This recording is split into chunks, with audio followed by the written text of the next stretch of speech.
എൻ്റെ കർത്താവ് വരും. സ്വർഗീയ ദർശനം, സ്വർഗീയ കാഴ്ചപ്പാട്, വിശ്വാസം, പരിശുദ്ധാത്മാവിൻ്റെ നിറവ്.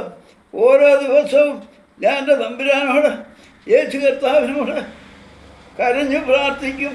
എനിക്കിത് ഇത്രയും പോരാ, ഇന്നലത്തെ അനുഭവം പോരാ, ഇന്ന് പുതിയത്, ഇന്നലത്തെ ഇരട്ടി ആത്മശക്തി ഉള്ളിൻ്റെ ഉള്ളിൽ തരണ കർത്താവേ.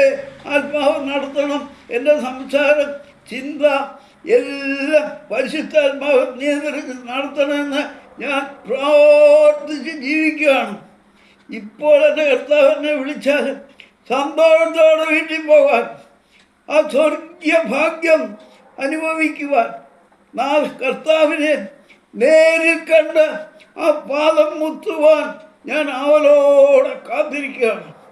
അതിനു വേണ്ടി ഉണർന്നും പ്രാർത്ഥിച്ചു കൊണ്ടിരിക്കുന്നു. കർത്താവ് കൽപ്പിച്ചതുപോലെ ഉണർന്നും പ്രാർത്ഥിച്ചു കൊണ്ടിരിക്കുക.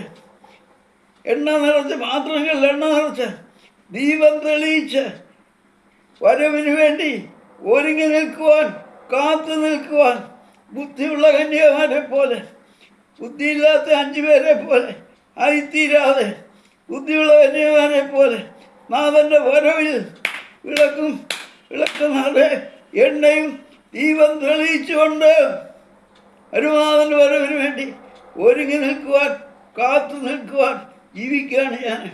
ഓരോ നിമിഷവും അങ്ങനെ പ്രാർത്ഥിച്ചു കൊണ്ടിരിക്കുന്നു. പ്രാർത്ഥന ഏത് വിഷയത്തിൽ പ്രാർത്ഥിച്ചാലും ദൈവത്തിൻ്റെ മറുപടി തരുന്നുണ്ട്.